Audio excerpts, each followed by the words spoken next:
But now we're only doing it if you buy from brokers.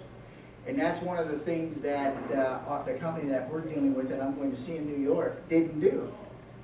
They didn't implement that risk mitigation, the risk of counterfeit parts.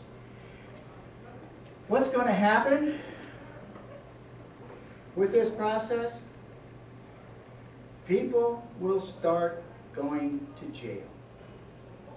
There is a law right now that was introduced by Senator McCain and another senator, I can't remember his name. But basically, the way this bill reads, me as an individual, if I knowingly allow counterfeit parts to get into DoD product, or if I knowingly do not implement my documented procedure to protect the DoD from counterfeit parts, I can be fined up to $5 million and spend 20 years in jail. So they're taking this, they're starting to take this real serious. So there are going to be some serious penalties. The first counterfeit parts that we dealt with at Honeywell, we actually had the Defense Investigative Services come in. Those are the guys that carry badges and guns and they don't check them at the door when they come in. And there were people that did go to jail over that one. Nobody at Honeywell, because we did what we were supposed to do. But the broker that sold the parts to our subcontract manufacturer did go, some of those people did go to jail because they didn't willingly sell us counterfeit parts. But they have to prove the intent and not just negligence. Well, yeah, that was more obvious though, because that was the one where they had 4 different package types. They had 2 different die, and they actually had one die that was the wrong pin configuration, so it failed right away. So that one never got out into the industry. But they had one that was designed to work at a lower voltage than what we were using in the application, so that became a reliability issue. So there was, it became then an issue that it wasn't a safety issue, but it was a mission critical issue. So this isn't going to be, this is really like a global problem. I mean, if this, you might stop it somewhat in the U.S., but the parts are coming from other countries. You're showing this woman in China who's, you know, doing this job that somebody's paying her to do. People are going to continue, until that stops, people in Mexico, people in China, wherever they are doing this, if that doesn't stop, this isn't going to stop. So you can just stop it on our borders and that's it. It's just not the third world countries that are doing this. This is the reason if you go back to the... You see this? The technicians called me out to the floor and they said, Denny, can you come out here? I said, what's up? They said, we got the finish coming off of some of the relays on the board. And we go, what? So I go out there and they were doing a coating process on the board and the engineering drawing says they don't want this coated. So they tape it off. Well, when they pulled the tape off, that was masking it from the conformal coating, the finish came on. So I went out there and I said, no, wait a minute. This is supposed to be a mil-spec relay.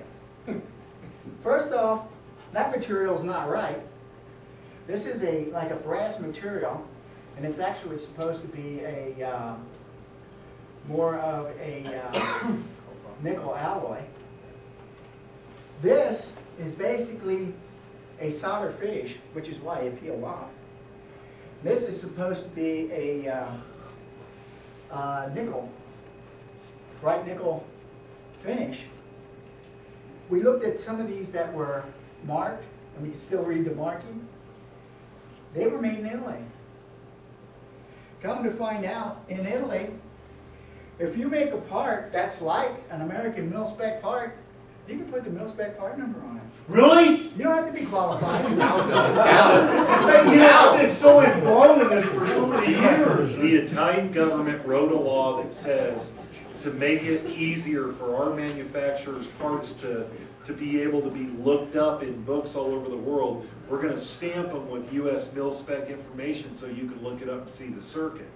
Yeah. And the Italian government wrote that law, that okayed to do it. Unbelievable. So a broker went out and bought these parts and sold them as mil-spec parts. I'm not having a Italian buffet next time. Huh? I'm boycotting the Italian buffet. So, yeah, this is, that was a, Because they don't really eat any of that food. I mean, it's just, it's everywhere, and there's not much you can do about it. You can't stop it. What you're gonna have to do is implement procedures that is going to protect you from it. Now, we were fortunate in most of the counterfeit parts, with the exception of the first one. We were extremely fortunate in that they all performed like they were supposed to.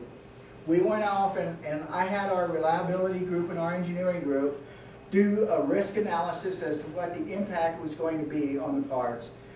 No safety critical, no man life issues, no mission issues. They worked just like they were supposed to. They just weren't what they said they were. So we didn't have that big a problem. Now the other ones we did, because we had a reliability issue and we had some that fortunately those wouldn't pass tests. But the ones with the reliability issue, we didn't know when they were going to fail. I mean, they are going to fail. So Honeywell's on the hook right now when those come back and those parts failed, we're replacing them on our guide. Because one of the things that they'll also tell you in this new law is that the DOD is not liable to reimburse you for any rework that you have to do because of counterfeit parts.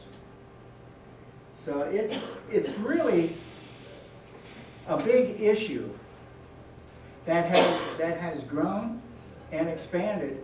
And being the father of a Marine and former military, and I have a lot of friends still in the military, it bothers me that people are doing this. Yeah. And I just want to take them out behind a woodshed and bury them. Because this is a big issue. Fortunately, the stuff that I've come in contact with, we didn't have any life-threatening issues. But you were talking about, The DOE has some pictures of body armor that they came through Yeah. that was not up to specs, and apparently certain ammunition it did block, but others it did not. yeah, I mean, you know, anti-personnel carriers that supposedly have armor on them, and it's not the right armor. That's, you know, I mean, to me, that's catamount murder. Yeah. Yes, it is. If you catch people doing that, I don't think they should spend 20 years in jail. I think they ought to send them to the sheriff over in Arizona. They can wear pink jumpsuits and live in tents until they're shot. I'm sorry. Make them wear the armor. I don't have an opinion on that, huh? Make them wear the armor and